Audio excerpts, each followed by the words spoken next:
오늘 말씀은 요한복음 11장 14절에서 16절까지의 말씀입니다. 신약성경 164페이지 전후가 됩니다. 요한복음 11장 14절에서 16절. 이에 예수께서 밝히 이르시되 나사로가 죽었느니라. 내가 거기 있지 아니한 것을 너희를 위하여 기뻐하노니 이는 너희로 믿게 하려 함이라. 그러나 그에게로 가자 하시니 디두모라고도 하는 도마가 다른 제자들에게 말하되 우리도 주와 함께 죽으러 가자 하니라. 아멘. 할렐루야. 할렐루야. 오늘 또 여러분과 여러분의 가정과 자녀 그리고 하시는 모든 일들마다 하나님의 돕는 손길이 함께 하시기를 주님의 이름으로 축복합니다. 목회하면서 깨닫는 것들이 있습니다. 그 중에 하나가 지난번에 말씀드렸던 것처럼 하나님은 만남을 통해 일하시고 다른 사람과의 만남을 통해 우리를 축복하시더라는 거예요. 하나님은 다른 사람과의 만남을 통해서 자기의 계획대로 뜻대로 일을 해가시고 또 다른 사람을 통해서 우리에게 축복을 부어주시더라는 거예요. 그러면 우리는 누군가를 만날 때에 이 만남이 하나님이 주선해 주시는 만남인지를 잘 분별할 줄 알아야 돼요. 늘 성령으로 충만해져서 늘 성령님과 동행하면서 성령님이 그때그때마다 주시는 지혜로 이 사람이 하나님이 허락한 만남인지를 분별할 줄 알아야 됩니다. 그래서 잘못된 만남은 거절할 줄 알고 하나님이 주선한 복된 만남은 잘 성사시킬 수 있어야 돼요. 우리 옆에 분에게 한번 또 인사하겠습니다. 옆 사람 보시고 하나님께서 당신을 통해 제게 축복하시기를 바랍니다. 저도 당신에게 축복의 통로가 되겠습니다. 할렐루야. 우리 교회 모든 성도들의 만남은 하나님이 주선한 복된 만남이 되시기를 바랍니다. 저와 여러분들의 만남도 복된 만남이 되길 바랍니다. 또 깨닫는 게 하나 있어요. 목회하면서 깨닫는 게 있어요. 하나님은 시간을 갖고 일하시더라고요. 뭘 갖고 일하세요? 시간을 갖고 일하시더라는 거예요. 내 시간표가 있고 하나님의 시간표도 있어요.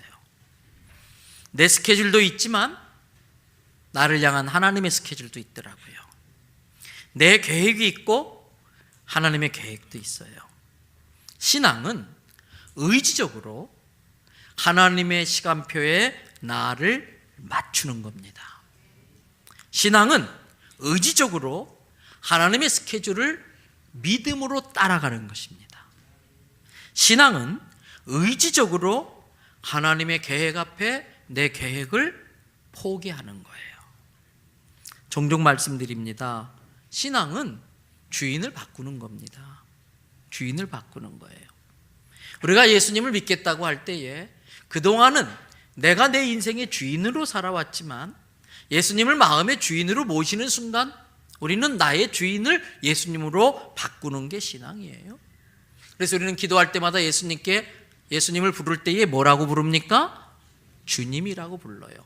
주여, 주님이라고 불러요.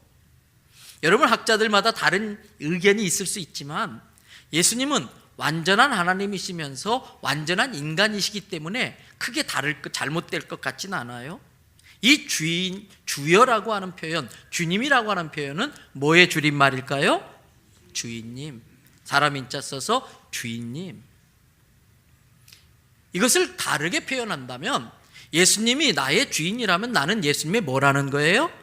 종이라는 거예요.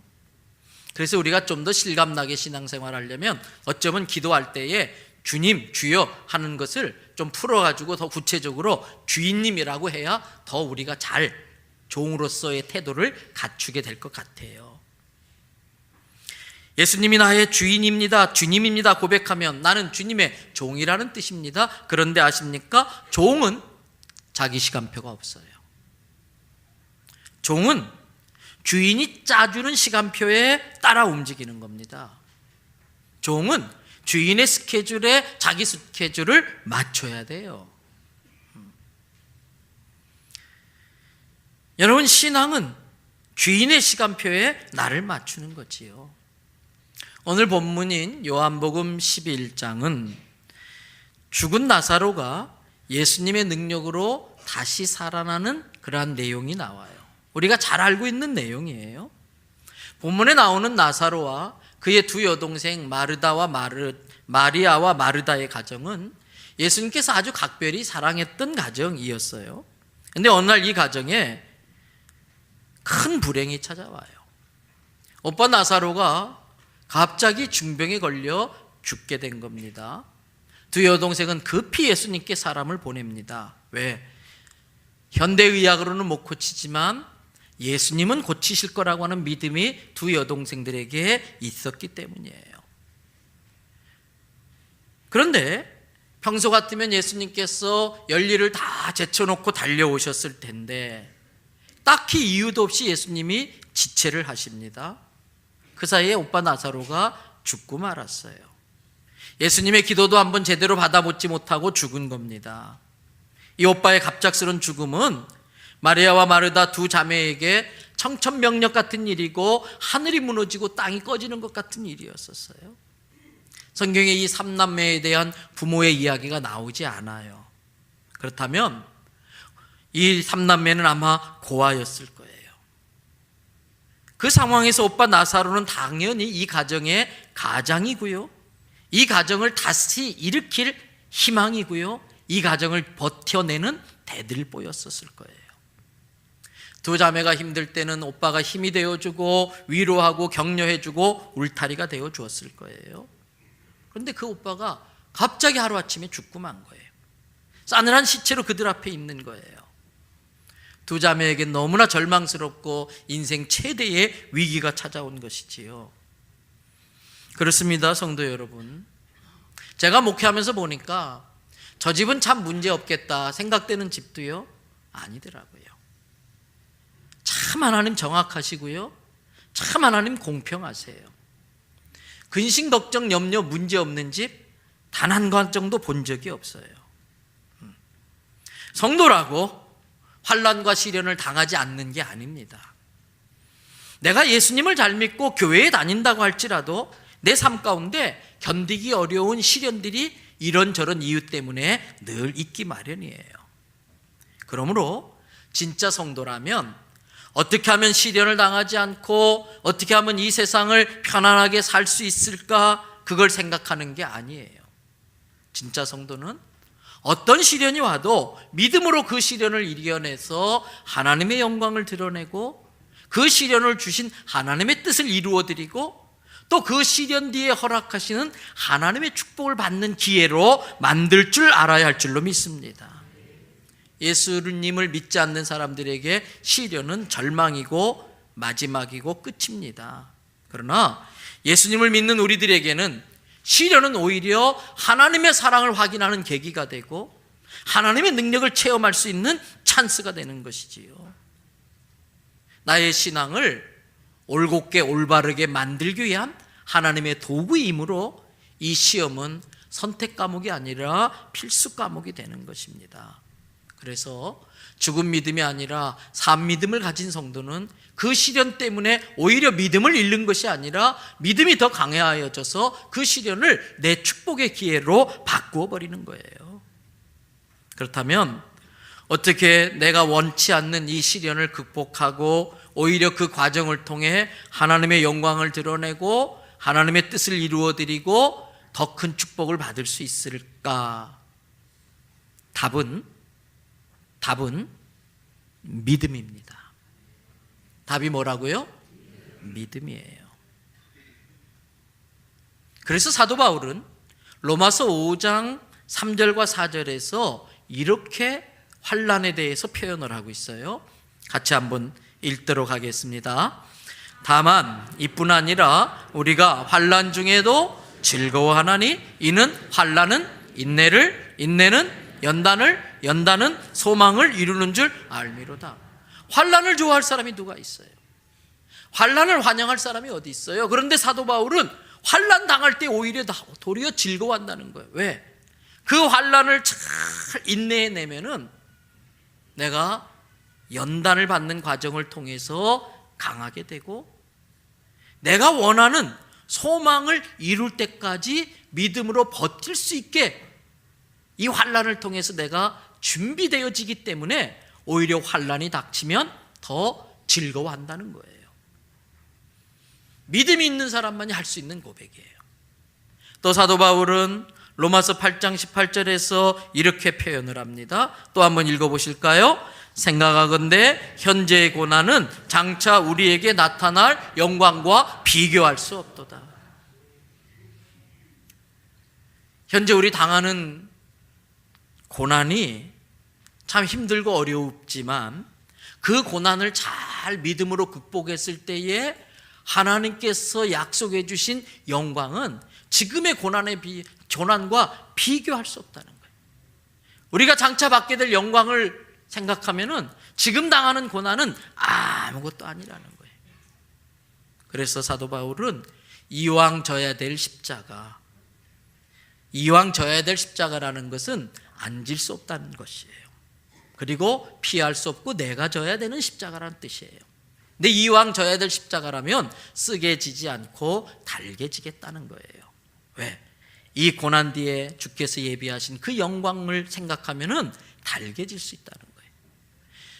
동시에 사도 바울은 그러한 고백을 할 수 있었던 이유를 이렇게 표현합니다. 로마서 8장 32절입니다. 우리가 잘 알고 있고 많은 분들이 외우는 성경 구절입니다. 우리가 알거니와, 함께 읽어봅니다. 우리가 알거니와 하나님을 사랑하는 자 곧 그의 뜻대로 부르심을 입은 자들에게는 모든 것이 합력하여 선을 이루느니라. 지금은 참 힘든 시련이지만 내가 아는 게 있다는 거예요. 나를 향한 하나님의 사랑은 변함이 없다. 비록 하나님께서 나를 시련 가운데 두셨지만 나를 향한 하나님의 사랑은 변함이 없다. 그리고 하나님의 부르심을 입은 자, 즉 하나님의 부르심을 뜻으로 알고 거기에 헌신하는 사람들에게는 이 모든 것들이 이것은 이렇게 저것은 저렇게 탁탁 아기가 맞아가면서 결국은 합력하여 어떻게 된다? 선하게 된다. 할렐루야. 여러분, 그렇습니다. 주의 일을 하다가 고난을 당하고 있습니까? 또는 예수님 믿는다는 이유 때문에 이 세상에서 하나님의 자녀답게 살겠다고 하는 그 결심 때문에 조롱을 당하고 핍박을 당하고 불이익을 당합니까? 오히려 감사하시기를 바랍니다. 지금 당장은 내 인생이 꼬이는 것 같고 제대로 되는 게 없고 엉망이라고 느껴지십니까? 염려하지 마십시오. 그것조차도 지금 하나님의 시간표 안에 들어 있습니다. 하나님의 스케줄 안에 들어 있습니다. 하나님이 다루셔서 결국은 모든 일이 다 합력하여 선하게 될 걸 믿으시기 바랍니다. 성경이 뭡니까? 모든 시련과 연단을 믿음으로 이겨낸 사람들의 기록 아닙니까? 모세는 애굽의 왕자였습니다. 모든 게 다 편한 세상입니다. 아쉬울 게 없었습니다. 그럼에도 불구하고 그의 인생에는 뭔가 공허하고 허무하고 꿈이 없고 목표가 없었어요. 그가 그 애굽의 왕자의 자리에서 쫓겨나가지고 40년 동안 광야를 헤매는 동안 깨달은 게 있었어요. 내가 얼마나 부족하고 무기력하고 무능한 사람인가. 내가 하나님의 은혜가 아니면 안 되겠구나. 철저히 하나님만 의지하는 사람으로 바뀌게 되어졌어요. 그래서 애굽의 왕자로 비록 살았다 할지라도 의미 없이 존재 가치가 없이 사라져버릴 인생인데 하나님만 철저히 의지하는 사람이 되었기 때문에 그를 통하여 출애굽의 역사를 이루는 놀라운 일들을 하셨던 것입니다. 여러분, 또 출애굽하던 이스라엘 백성들 그 앞에 홍해바다가 넘실대고 있어요. 뒤에 바로의 군대가 쫓아오고 있습니다. 그런데 왜 하나님께서 그렇게 하셨을까? 이스라엘 백성들 골탕 먹이려고요? 아니요, 그렇지 않아요. 앞으로 이스라엘 백성들이 가나안 땅을 정복해야 될 텐데 그 땅을 정복하는 과정에 많은 어려움들을 겪게 될 거라는 거예요. 그래서 미리 하나님께서 예방주사 놓듯이 앞에는 홍해바다, 뒤로는 바로의 군대가 쳐들어오는데 홍해를 가르는 기적을 통해서 이스라엘 백성을 건너게 하고 바로의 군대를 홍해에 수장시키면서 내가 이런 하나님이야. 너희가 믿는 하나님이 이런 하나님이야. 내가 너희와 함께 할 텐데 앞으로 너희가 많은 어려움을 만나게 되지만 그때의 이 날을 생각해라. 그때 이 홍해가 갈라진 것을 기억해라. 우리가 겪게 될 시련과 연단을 극복하게 하려고 미리 그러한 큰 시험을 통해서 훈련시켜 주시는 줄로 믿습니다. 여러분, 그렇습니다. 믿음이 시련을 하나님의 영광을 드러내는 기회로 만들고 하나님의 뜻을 이루는 과정으로 만들어주고 내게 주시는 하나님의 축복을 내 것으로 만드는 찬스로 만들어주는 거예요. 믿음이. 그렇다면 뭐가 믿음이냐를 정확히 알아야 돼요. 뭐가 믿음이냐? 받아십시다. 믿음은 기다리는 것이다. 믿음은 뭐라고요? 기다리는 거예요. 다른 것이 신앙이 아닙니다. 신앙은 기다림입니다. 지금 여러분 앞에 보이는 그 바다가 여러분의 인생을 가로막고 있는 것처럼 보인다 할지라도 능력의 하나님이 나와 함께 하셔서 이 바다를 갈라서 길을 내주실 때까지 하나님을 믿고 기다리는 거예요. 내 남편이 변화될 기미가 보이질 않아요. 내 아내가 또 나를 실망시켜요. 내 자식의 지금의 모습은 아무런 기대할 것이 없어요. 그런데도 우리 지난주에 외웠던 성경 구절이지요. 나의 전능한 오른팔로 너를 붙들리라. 하나님, 지금 내 남편의 모습과 상관없이 하나님께서 내 남편을 붙들고 계심을 믿습니다. 내 아내를 붙들고 계심을 믿습니다. 내 자녀를 붙들고 계심을 믿습니다. 내 건강을 붙들고 있음을 믿습니다. 내 사업도 하나님이 잡고 있는 줄을 믿습니다. 이 믿음을 가지고 기다리는 거예요. 기다림은 믿음이 있는 자만이 할 수 있는 행위예요. 믿음이 없는 사람은 할 수 없는 게 기다림이에요. 그래서 조급함으로 하나님이 하실 일을 자기가 어설프게 나서서 시도하다가 스스로 인생을 망치고 자기 자녀를 오히려 망가뜨리는 경우들이 종종 있는 거예요. 신앙은 기다림입니다. 그렇다면 무엇을 기다립니까? 무엇을 기다립니까? 하나님의 타이밍, 하나님의 때를 기다리는 거예요. 오늘 본문 6절을 보세요. 같이 또 읽겠습니다. 나사로가 병들었다 함을 들으시고 그 계시던 곳에 이틀을 더 유하시고. 병든 지 얼마 안 돼서 나사로가 죽은 걸 볼 때에 지금 나사로는 중병인 것을 알 수 있어요. 그렇다면 그 소식을 듣자마자 예수님은 빨리 불이 났게 뛰어가셨어야 합니다. 그런데 그렇게 하지 않으셨어요. 성경에 그렇게 할 수 없었던 피치 못할 사정이 있었다라고 말하고 있지 않아요. 특별한 이유 없어요. 가려면 가실 수 있어요. 그런데 일부러 이틀 동안 더 지체하면서 시간을 끌은 겁니다. 그 사이에 나사로 죽고 말았어요. 우리에게도 종종 이런 일들이 일어납니다. 지금 당장 하나님의 도움이 필요한데 하나님이 움직이실 생각을 안 해요. 나는 그렇게 하나님 앞에 매달리며 기도하고 있는데 하나님께서 아무 일도 해주지 않으세요. 나는 믿음으로 그렇게 주님 앞에 충성하고 헌신하고 헌금하고 기도하고 봉사했는데 내 삶은 오히려 더 꼬이고 엉망진창이 되는 경우들이 있어요. 그렇게 되면 우리 마음에 하나님에 대한 섭섭한 마음이 들어요. 예수님에 대한 원망의 마음이 들어요. 예수님 나를 버리셨구나. 나와 함께하지 않으시는구나. 하나님이라는 존재가 과연 정말 계시기나 한 것일까라는 생각을 하게 돼요. 오늘 본문 21절을 보세요. 마르다가 예수께 여짜오되 주께서 여기 계셨더라면 내 오라버니가 어떻게 죽지 아니하였겠나이다. 그렇다면 오라버니가 죽은 건 누구 때문이다? 예수님 빨리 안 와서 그랬다. 예수님 원망하는 거예요. 목회하다 보면 가끔 성도들 중에서 감히 겉으로는 드러내지 못하지만 하나님한테 삐져 있는 사람들이 있어요. 하나님 앞에 속으로 화나 있는 사람들이 있어요. 사단은 우리의 그런 마음을 기가 막히게 알고 접근해 옵니다. 그리고 하나님의 사랑을 의심하게 만듭니다. 그리고 하나님의 주권을 부정하도록 유도합니다. 너의 주권을 회복하고 네가 하나님이 되어서 네가 하고 싶은 대로, 네 스케줄대로, 네 시간표대로, 네 마음대로 해라고 유혹합니다. 무엇보다도 사단은 우리로 하여금 예수님을 오해하게 만듭니다. 여러분, 오늘 본문 요한복음 11장 16절을 한번 보십시다. 다 같이 한번 읽어보실까요? 디두모라고도 하는 도마가 다른 제자들에게 말하되 우리도 주와 함께 죽으러 가자 하니라. 이게 무슨 말이냐면, 지금 14절, 오늘 본문인 14절을 보면은 나사로가 분명히 죽었다는 걸 예수님께서 확인시켜 줍니다.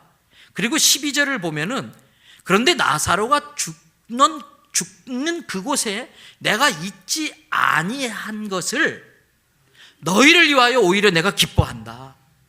나사로가 죽을 때 내가 그 자리에 있지 않은 것을 너희를 위해서 오히려 내가 더 기뻐한다. 왜? 내가 나사로를 살릴 것인데 그것을 보면서 너희들에게 내가 누구인지를 알게 할 수 있는 찬스가 생겼기 때문이다. 그 나사로가 죽을 때 내가 거기 있지 않음으로 말미암아 이 유대 백성들이 내가 누구인지를 제대로 알 수 있는 기회가 주어져서 나는 오히려 기뻐한다. 그러면서 이제 나사로한테 가자.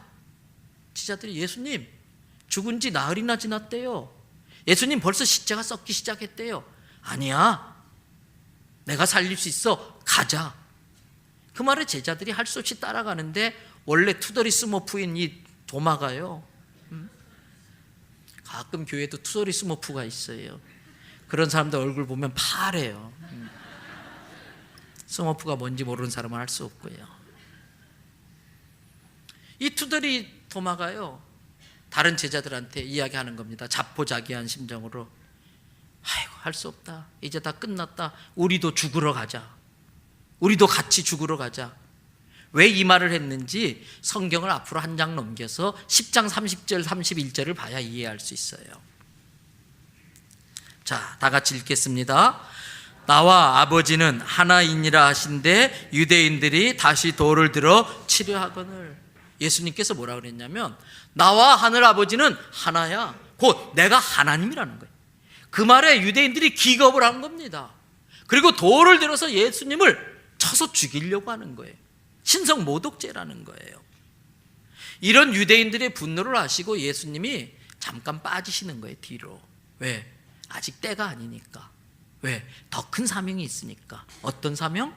십자가 죽음을 통해서 모든 인류의 죄를 대속하기 위한 더 큰 사명 때문에 이보 전진을 위해서 한 발 뒤로 후퇴하셨어요. 근데 마침 그때에 그 와중에 나사로가 죽은 거예요. 그 나사로가 죽었다는 소식을 받자마자 원래는 달려갔었어야 되는데 예수님께서 딱히 피치 못할 상황이 있는 것도 아닌데 이틀을 미적미적 머뭇거리면서 시간 끌다가 나사로 죽었어요. 사람들은 이제 끝났네, 이제 망했네, 이제는 소망이 없네. 바로 그 시점에 예수님께서 가자 그러는 거예요. 뭐 하려고? 아까 내가 말했던, 지난번에 내가 말했던 나와 아버지는 하나이다, 내가 하나님이라는 걸 입증할 수 있는 기회가 생겼다는 거예요. 예수님의 말씀이 진리이시고 예수님이 어떤 분인지를 보여줄 수 있는 기회가 생겼다는 거예요. 여러분, 본문 3절 4절을 한번 보시기 바라요. 이에 그 누이들이 예수께 사람을 보내어 이르되 주여 보시옵소서, 사랑하시는 자가 병들었나이다 하니 예수께서 들으시고 이르시되 이 병은 죽을 병이 아니다. 무슨 병이다? 하나님의 영광을 위함이다. 그리고 하나님의 아들이 누굴 말하는 거예요? 예수님. 하나님의 아들이 뭐로 말미암아? 나사로의 죽음으로 말미암아 영광을 받게 하려 합니다. 예수님이 뻥친 게 아니고 예수님의 말씀이 진리이고 예수님이 하나님이라는 걸 증명해 보이심으로 영광을 받기 위함이다. 그리고 39절부터 44절을 보세요. 예수께서 이르시되 돌을 옮겨 놓으라 하시니 그 죽은 자의 누이 마르다가 이르되 뭐라고 그랬어요? 주여, 죽은 지가 나흘이 되었음에 벌써 냄새가 나나요. 주님, 안 돼요. 벌써 몸뚱아리가 썩어서 물이 흐르고 있고요, 냄새가 고약하고요, 끝났어요, 불가능해요. 그런데 예수님 부를 땐 또 뭐라고 불렀어요? 주여. 이 주여라는 건 주인님의 줄임말이라는 거예요. 이 주여 속에는 생명도 주님의 것입니다. 생명의 주인도 주님의 것입니다 라는 고백이에요. 그런데 입술로는 주여 해놓고 죽은 지 나흘이나 되나서 냄새가 벌써 납니다. 근데 우리도 똑같더라고요. 신방대원들하고 병원 신방을 가요. 몸이 아프신 분을 위해서. 의학적으로는 얼마 사실 것 같지 않아요. 그래도 끝까지 생명은 하나님의 손에 달린 거니까 의사는 포기했어도 우리는 믿음으로 기도해야 되지요. 하나님, 생명이 하나님의 손에 달렸으니까 하나님이 데려가시면 데려가시겠지만 하나님 하실 수 있다면 이 영혼을 살려주시옵소서. 우리가 살려주실 것을 믿겠습니다. 예수님의 이름으로 기도합니다. 아멘. 신방대원들도 아멘 했을까요? 안 했을까요? 아멘 했지요. 그리고 빨리 회복되기 바랍니다. 안녕히 계세요. 엘리베이터 탁 타고서 문이 착 닫히는 순간, 목사님 빨리 장례식 준비해야겠네요. 입술로는 주여 해놓고 벌써 냄새가 납니다. 이게 우리의 실상이라는 거예요. 그걸 말을 들으신 예수님이 40절에 뭐라 그래요? 예수께서 이르시되, 내 말이 앞에서 했던 말이 있어요. 예수님이 마르다에게 해준 말이 있어요. 내 말이 내가 뭐하면 어떻게 된다? 하나님의 영광을 보리라고 하지 않았느냐. 네가 믿으면 하나님의 영광을 본다고 했는데 뭡니까? 죽은 나사로가 사는 걸 볼 수 있는데 네가 믿지 못하니까. 그러면서 믿음이 뭔지를 예수님이 실천해 보여주세요. 41절을 보세요. 믿음은 행동이에요. 믿음 뒤엔 반드시 행동이 따라와야 돼요. 믿음은 에너지예요. 믿음은 파워예요. 믿음은 옮겨놓는 능력이 있어요. 믿음은 행동이에요. 예수님이 돌을 옮겨놓게 만들어요. 그리고 하늘을 우러러 보시고 이르시되, 멋진 말을 하세요. 아버지여, 내 말을 뭐라고 되어 있어요? 들으시면서. 현재, 과거, 미래 중에 시제가 언제예요? 과거형. 이미 예수님은 나사로를 향해 오던 과정에 계속 기도하며 오는 거예요. 하나님, 이 나사로의 죽음이 내가 하나님의 아들인 것을 증명할 수 있는 좋은 기회입니다. 하나님, 나사로 살려주셔야 됩니다. 제가 살려주실 걸 믿습니다. 이러고 기도하고 오셨어요. 그리고 돌을 옮겨놓으면서 하신 말씀이, 하나님, 내 기도 들어주신 걸 감사합니다. 이게 예수님의 믿음이었어요. 그리고 여러분 42절을 보세요. 거기 앞에 뭐라고 되어 있어요? 항상 내 말을 들으실 줄을 내가 알았나이다. 여러분, 이 예수님의 믿음이 저와 여러분의 믿음 되시기를 바랍니다. 항상 내 말을 들으실 줄을 내가 알았나이다. 이게 우리의 믿음 돼야 돼. 내가 어떤 상황 속에서도, 어떤 시련과 연단과 위기 속에서도 기도하면은 내 느낌과 감정에 상관없이, 지금의 현실의 변화와 상관없이, 아무것도 달라지는 것이 없어도 하나님은 항상 내 기도를 들으시는 줄을 내가 믿습니다. 이게 예수님의 믿음이에요. 그러나 이 말씀을 하옵는 것은, 이 말씀은 이따가 43절에 하실 말씀이에요. 큰 소리로 나사로야 나오라 이렇게 내가 말하는 이유는 지금 이 자리에 같이 둘러서 있는 이 무리들의 믿음 없는 것을 믿음 있게 하려고, 아버지께서 나를 보내신 것을 믿게 하려고 내가 부르겠습니다. 그리고 나사로야 나와라 했더니 44절 보세요. 죽은 자가 수족을 배로 동인 채로 나오는데 그 얼굴은 수건에 쌓였더라. 예수께서 이르시되 풀어놓아 다니게 하라 하시니라. 여러분의 죽은 나사로가 이 시간 풀어지는 역사가 있기를 바랍니다. 살아나는 역사가 있기를 바랍니다. 그렇습니다. 이틀을 더 지체하신 건 의도적이었습니다. 이틀을 더 지체하신 것은 예수님의 연출이셨습니다. 여러분, 의도를 알면 이해가 됩니다. 의도를 모르면 오해가 생깁니다. 아직 예수님의 의도를 몰랐던 마리아는 예수님의 사랑을 의심했어요. 예수님 돌에 맞아 죽을까 봐 겁나서 안 오시는구나. 예수님 우리 자매들 우리 남매들 사랑한다고 그러더니 다 말뿐이었구나. 예수님의 사랑이 식었구나. 의도를 모르면 오해를 합니다. 의도를 알면 이해를 합니다. 예수님에게는 요즘 유행하는 용어가 있지요. 빅 피처. 빅 피처. 큰 그림이 있었어요.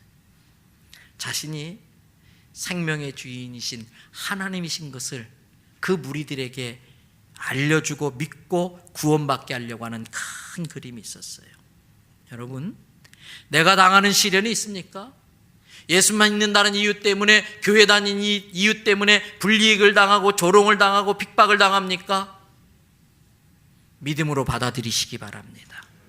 그것을 통해서 예수님의 큰 그림이 그려져 가고 있는 것입니다. 우리를 핍박하고 힘들게 하는 그 영혼들까지도 구원하시려고 하는 주님의 빅 픽처가 있는 것입니다. 내가 겪고 있는 그 시련을 통해서 하나님의 하나님 되심을 증명해내고, 그래서 나의 삶 가운데 역사하시는 그 하나님을 보면서 예수 믿지 않는 사람들이 예수 믿게 되고 하나님의 그 놀라운 계획을 이루시기 위함이라는 것입니다. 그럼에도 불구하고 왜 우리는 예수님이 나와 함께 계시지 않다라고 느껴집니까? 그럼에도 불구하고 왜 우리는 하나님께서 안 계신 것처럼 느껴집니까? 답은 간단합니다. 하나님의 타이밍, 하나님의 때까지 믿음을 유지하며 끌고 가지 못하기 때문이에요. 신앙은 믿음을 잃지 않고 하나님의 때까지 기다리는 겁니다. 많은 경우에 우리는 우리의 시간에 하나님을 억지로 깨어 맞추려고 합니다. 아닙니다. 하나님은 우리보다도 더 우리를 잘 알고 계시기 때문에 우리에게 가장 적당한 정확한 시간이 언제인지를 가장 확실히 알고 계십니다. 신앙은 내 시간에 하나님 보고 맞추어 달라고 하는 것이 아니라 내가 하나님의 시간에 맞추겠습니다. 하나님의 스케줄 따라가겠습니다. 이게 신앙인 것입니다. 그런데 우리의 믿음을 계속 유지하면서 그 하나님의 타이밍까지 가기가 어려워요. 왜? 하나님의 타이밍에 대한 믿음이 없기 때문에. 어떤 때는 하나님의 시간이 우리가 생각하는 것보다 더 빠르게 느껴질 때가 있어요. 어떤 때는 하나님의 시간이 우리가 생각하는 것보다 더 느리다고 생각되어질 때도 있어요. 그래서 사도 베드로는 우리에게 미리 알려줬어요. 하나님의 시간에 대해서. 베드로 후서 3장 8절의 말씀입니다. 다 같이 함께 읽습니다. 사랑하는 자들아, 주께는 하루가 천년 같고 천년이 하루 같다는 이 한 가지를 잊지 말라. 아무리 기도해도 안 이루어지는 것 같지만 하나님의 때가 되면 천년이 걸려도 이루어지지 못할 일이 하루 만에라도 이루어지는 걸 믿으시기 바랍니다. 이제는 다 끝장난 것 같지만, 이건 천년의 공을 들여야 이루어질 일 같지만, 하나님이 원하시면 단 하루에라도 그 모든 일을 이루시는 분이 하나님이시라는 거예요. 그 하나님의 시간에 대한 믿음이 있어야 된다는 거예요. 그리스도인들의 시간 개념은 종말 개념입니다. 그래서 우리는 종말에 대한 시간 개념도 정리하고 있어야 돼요. 따라하십시다. 예수님 천년 뒤에 오신다 할지라도 내일 오시는 것처럼, 예수님 내일 오신다 할지라도 천년 뒤에 오시는 것처럼, 내가 남편을 위해서 그렇게 기도했는데도 안 바뀌었어. 내 자식을 위해서 그렇게 눈물로 기도했는데도 자식의 미래가 기대될 게 별로 없어 보여요. 아니에요. 하나님의 타이밍이 되면 한순간에 남편이 바뀌어요. 한순간에 내 자식이 바뀌어요. 내 사업이 끝장나는 것 같아. 이걸 일으키려면 1000년의 시간이 필요할 것 같아. 아니에요. 하나님 원하시면 한순간에라도 회복시켜 주실 줄로 믿습니다. 여러분, 이 믿음이 있었던 바실리아 슈링크라는 사람은 이렇게 말을 합니다. 우리가 비록 이해할 수 없는 일이라도 하나님이 하시는 모든 일은 사랑이시다. 우리가 비록 이해할 수 없는 일이라도 하나님이 하시는 모든 일은 뭐다? 사랑이시다. 우리에게도 이 믿음이 있으시기를 바랍니다. 이제 말씀 마무리합니다. 그렇다면 도대체 하나님의 타이밍, 하나님의 때는 언제 오는 겁니까? 언제 하나님의 때가 돼서 우리의 기도와 소원이 이루어집니까? 첫 번째로요, 내가 먼저 달라져야 돼. 내가 먼저 달라져야 돼. 우리는 자꾸 환경을 변화시켜 달라고 그래요. 우리는 자꾸 상대를 바꾸어 달라고 그래요. 아내는 남편을, 남편은 아내를. 아닙니다. 하나님은 내가 먼저 달라지기를 원하시는 거예요. 왜 나를 바꾸려고 하실까요? 내 속에 잘못 쓰려고 하는 못된 욕심이 있기 때문에, 잘못된 정욕이 있기 때문에. 그래서 야고보서 4장 3절은 이렇게 말합니다. 다 같이 함께 읽도록 하겠습니다. 구하여도 받지 못함은 정욕으로 쓰려고 잘못 구하기 때문이라. 우리가 기도하는데 그 기도의 의도가 하나님의 뜻이 아니고 내 뜻대로 되고 싶은 거예요. 그래서 내가 잘 먹고 잘 살고, 하나님의 뜻은 내가 잘 먹고 잘 사는 게 아니에요. 나를 통해서 이 땅에 하나님의 나라가 세워져 가고, 나를 통해 더 많은 영혼이 주께 돌아오기를 원하시는 것이지요. 그게 공부하는 이유입니다. 그게 돈을 버는 이유입니다. 그게 내가 회사에 출근하는 이유입니다.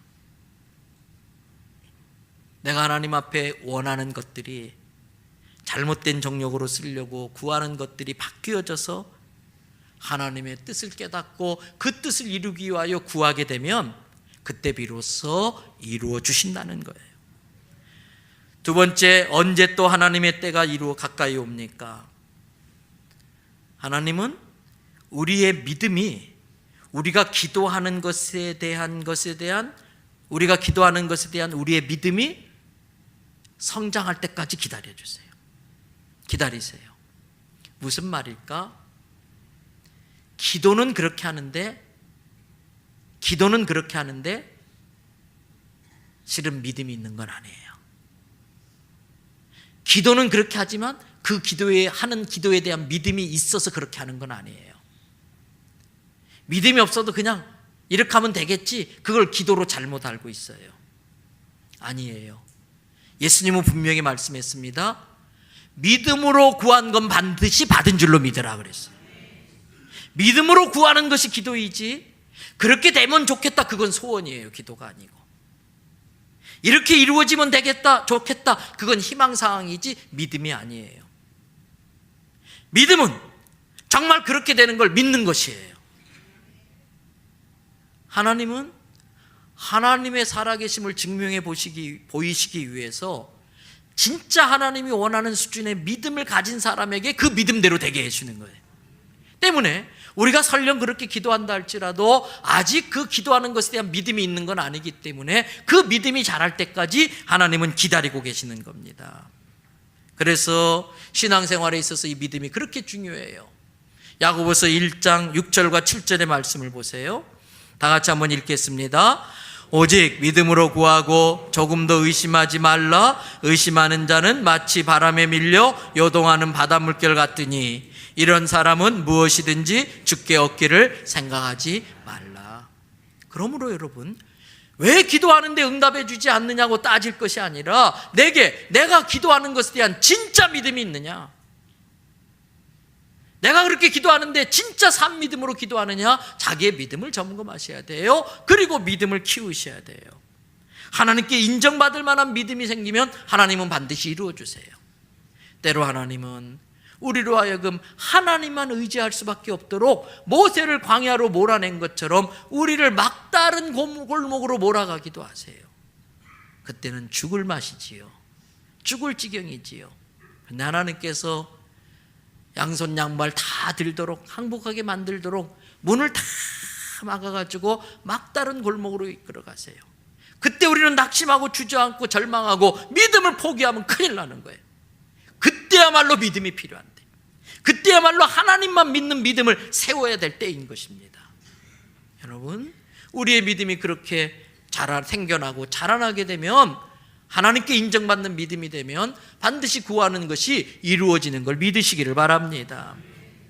마지막 세 번째로, 하나님은 언제가 하나님의 때입니까? 하나님께서 허락해 주시는 그때가 가장 적절한 때예요. 여러분, 내게 중학교 다니는 아들이 하나 있어요. 근데 이 아들이 어느 날 오토바이에 꽂혔어요. 여러분들한테 엄마 오토바이 좀 사줘요, 내가 그러면 공부도 잘할게요, 열심히 할게요, 학교도 지각 안 하고 오토바이 타고 막 씩씩 해서 갈게요, 사줍니까 안 사줍니까? 이왕이면 좀 사주시지 뭘, 공부 잘한다는데. 사줘요 안 사줘요? 절대 안 사줘요. 왜? 아직 하나님 볼 때는 타이밍이 아니에요. 오토바이를 줘도 다룰 줄 모르고 오히려 이게 화근이 돼요. 그래서 하나님은요, 하나님께서 우리에게 주시는 축복을 다룰 수 있을 때까지, 성숙되어질 때까지 기다리세요. 그래서 성숙한 만큼만 주시는 거예요. 야, 너는 오토바이는 아직 아닌 것 같고 자전거는 사줄게. 그게 우리의 수준이에요. 그런데 우리는 억지로 오토바이를 얻어내려고 그래요. 아주 오래전이에요. 제가 학교에 있었을 때에 졸업한 학생에 대한 소식이 들려왔어요. 집이 나름대로 참 잘 사는 집인데 딸 많은 집의 외아들이에요. 그러니까 이놈이 공부를 잘 안 해가지고 공고를 왔어요. 인문계를 못 가고. 그런데 어떻게 우여곡절 끝에 드라마틱하게 대학을 지나가게 됐어요. 이 부모가 얼마나 그냥 좋아하는지요. 그러니까 이 녀석이요, 버르장머리 없는 철부지니까 뭐라고 그랬냐면 대학 기념으로 차를 사달래. 안 사줬어야 돼요. 그걸 사줬어요. 대학교 입학하기도 전에 2월 달인데 친구 셋하고 4명이서 차 몰고, 그 차 몰고, 이 초보 운전하는 애가 경주에 놀러 가다가 그냥 전봇대에 정면 들이받아가지고 거기서 죽고 말았어요, 아들이. 그 졸업한 학생이 그 소식을 듣는데 너무 어이가 없고 정말 허전하더라고요. 여러분, 잠언 16장 1절을 보세요.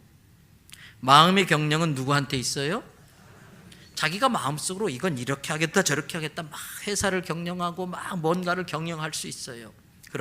그러나 그 말, 그 경영을 이루어 달라고 하는 그 기도의 응답은 누구한테 있다? 여호와 하나님께 있어요. 네가 그렇게 경영할 만할 때에 그렇게 키워주시고 맡겨주시는 거예요. 조급해하면 안 돼요. 그 조급함이 오히려 일을 그르치는 거예요. 또 잠언 16장 9절 말씀을 보세요. 사람이 어떻게 해요?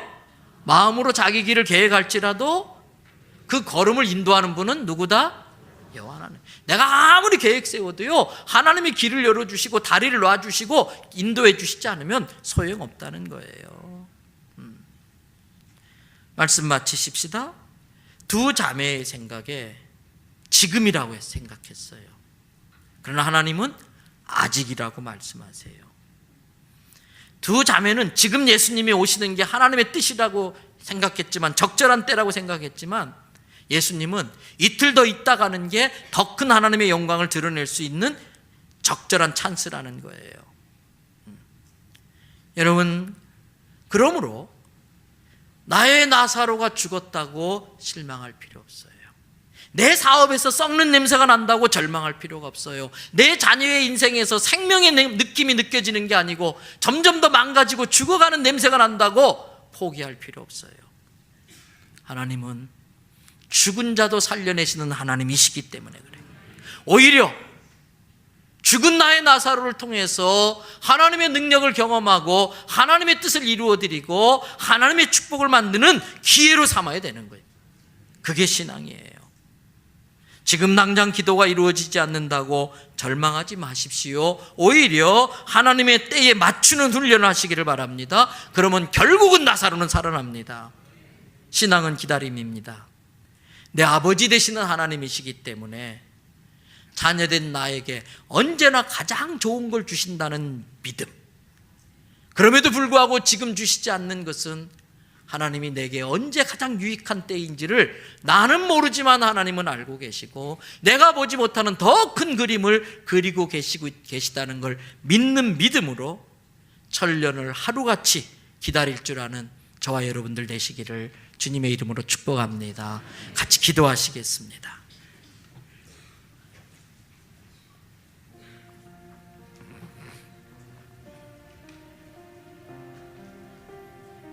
때로는 내가 기대했던 대로 내 인생이 풀려가지 않을 때가 있습니다. 참 공부 잘할 줄 알았는데, 부모 말이라면은 껌뻑 죽을 줄 알았는데 자식놈이 목에 핏대 세우고 대들 때도 있습니다. 오랜만에 명절에 일가친척 만나고 형제들 만났는데 마음 상해서 오는 경우도 있습니다. 그때 우리가 할 일은 전능하신 하나님을 바라보는 겁니다. 생명의 주이신 예수님을 기대하는 것입니다. 죽은 나의 나사로를 주님의 손에 올려드리는 것입니다. 그것이 사업이 됐든 건강이 됐든 가정이 됐든 자녀가 됐든 주님의 손에 올려드리는 것입니다. 그리고 하나님의 때가 반드시 올 것을 믿고 믿음으로 기다리는 것입니다. 그 하나님의 타이밍까지 나의 믿음을 놓치지 않고 유지해 가는 것입니다. 이 시간 하나님, 나의 믿음을 키워 주시옵소서. 나의 믿음을 키워 주시옵소서. 우리 다 같이 함께 합심으로 기도하겠습니다.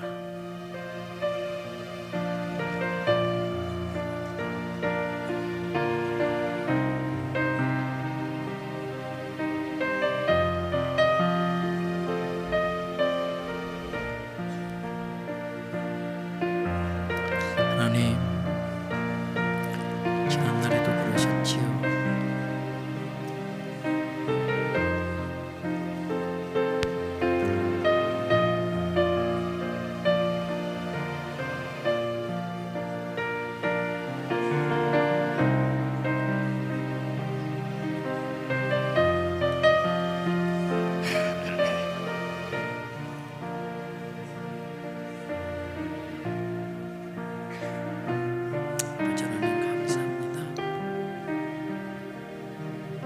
주님의 손에 올려드립니다. 주여 영광 받으시옵소서. 믿음을 주시옵소서.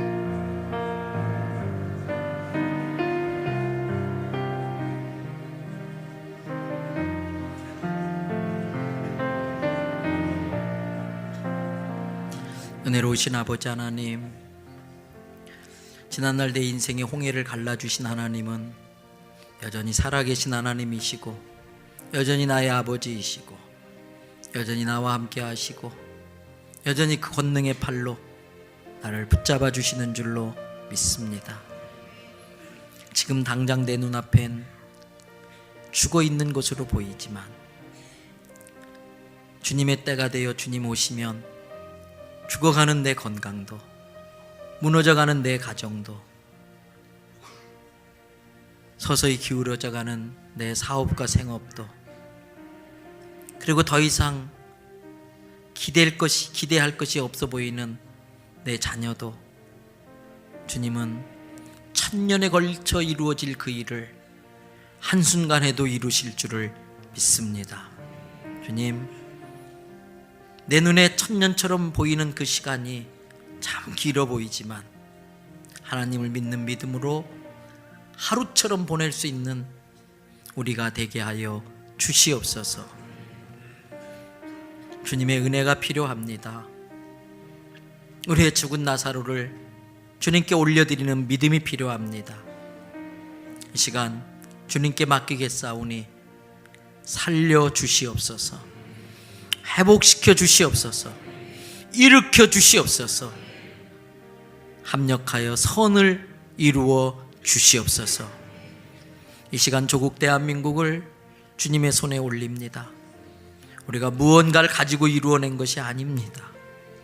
불과 60, 70년 전만 해도 전쟁으로 말미암아 이 땅에 잿더미밖에 없었는데 지금 온 세계가 이 나라를 주목하고 있습니다. 전 세계의 카메라가 평창을 집중하고 있습니다. 어떻게 된 일입니까? 어떻게 가능한 일이었겠습니까? 하나님, 어떤 사람은 우리나라 국민들이 탁월해서 근면해서 이렇게 되었다고 하지만 그렇게 탁월하고 근면한 국민들이 5,000년이나 지지리도 못 살던 나라였었습니다. 아니라고 봅니다. 예수 믿고 나서 이 나라가 잘 살게 된 줄 믿습니다. 이 국민이 이것을 잊어버리지 않게 하여 주시옵소서. 하나님의 은혜를 잊지 않게 하여 주시옵소서. 이 나라를 축복하시고 이러한 올림픽을 열게 하시면 나라의 위상을 높이고 땅끝까지 복음을 전해 열방을 주께 돌아오게 하기 위한 하나님의 큰 그림이 있는 줄 믿습니다. 이 가정에 평창올림픽을 써주시고 그 선수 중에 믿음의 사람들을 높여 주시옵소서. 남과 북의 평화적 통일의 기반이 마련되게 하여 주시옵소서. 위정자들이 하나님을 두려워할 줄 알게 하여 주시고 성경의 가치관이 이 나라의 통치 기반이 되게 하여 주시옵소서. 하나님, 우리를 축복하시려고 모시기 어려운 강사님을 보내서 부흥회를 허락해 주시는 줄 믿습니다. 하나님, 기도하며 준비하게 하여 주시옵소서. 부흥회를 통해 주시는 축복을 담아낼 수 있는 심령들로 준비되게 하여 주시옵소서. 내 가정에, 내 사업에, 내 자녀에, 내 자신에게 맞춤형 부흥회가 되게 하여 주시옵소서. 명절을 보내고 왔습니다. 명절 때마다 민족적으로 귀신을 섬기고 우상을 섬기고 왔습니다. 그럴 때마다 이 귀신들은 득세한 줄 알고 더 기세등등하며 판을 치고 있는데 이 시간 우리가 드리는 예배 시간을 통해 그리고 우리가 믿는 예수의 이름을 통해 악한 어둠의 세력들을 결박하여 주시옵소서. 이 민족에서 몰아내 주시옵고 하나님만 섬기는 민족 나라 되게 하여 주시옵소서. 주께 받은 은혜와 사랑을 무엇으로 갚겠습니까? 그러나 우리가 그냥 있을 수 없어서 주님께서 주신 것 중에 일부를 떼어 예물로 구별하여 드립니다. 10의 1조를 받으시옵소서. 이런저런 내용을 담은 감사를 받으시옵소서. 성령의 감동에 순종하여 드리는 이런저런 목적의 물질을 주님 받으시옵소서. 이 물질을 종자 씨앗으로 인정하여 주실 줄 믿습니다. 물질로 심어 싸우니 물질로 거두게 하여 주시옵소서. 심지도 않고 거두려고 하는 도둑의 마음을 버리게 하여 주시고 주님 앞에 이 물질을 종자 씨앗으로 심어 싸우니 30배, 60배, 100배 동그라미를 몇 개라도 더 붙여서 대갚아 주시옵고 하나님이 주시는 그 축복을 복음을 전하는 일에 쓰게 하여 주시옵소서. 드리고 싶은 마음 간절한데 형편한 데여 드리지 못하는 성도들, 예수님은 그 마음 아실 줄을 믿습니다. 위로가 필요합니다. 격려가 필요합니다. 믿음이 필요합니다. 그러한 가정들이 물질 때문에 죄짓는 유혹에 빠지지 않도록 하나님의 자녀들이 믿지 않는 사람들한테 가서 아쉬운 소리 할 일 없도록 또 다음 주님 앞에 나올 때는 물질로도 드릴 수 있게 물질의 풍성함을 부어 주시옵소서. 객지에 외국에 군에가 있는 자녀들 일일이 쫓아다니지 못합니다. 그래서 주님께 맡기겠습니다. 주께서 지도하여 주시고 인도하여 주시고 지켜주시옵소서. 책망하여 주시기도 하시고 깨우쳐 주시옵소서. 하나님 앞에 거룩한 자녀로 서게 하여 주시옵소서. 병상에 누워있는 성도들 얼마나 이 자리를 사모하겠습니까? 아픈 가족을 지켜보는 가족들이 눈물로 기도하고 있사오니 그 기도를 들어주시옵소서. 예수 그리스도의 이름으로 명하노니 병만은 떠나갈지어다. 질병은 고침받을지어다. 나사로야 나오라 하신 것처럼 일어나 걸을지어다. 기적을 행하여 주시옵소서. 오늘도 수고한 모든 성도들의 헌신을 주께서 기쁘게 받으신 줄 믿습니다. 그 행함대로 거두게 하여 주시옵고, 주님, 수고하고 본사한 성도들에게 하나님의 은혜를 베풀어 주시옵소서. 모든 영광 존귀 찬양 주께 올리며 예수님의 이름으로 기도드립니다. 아멘.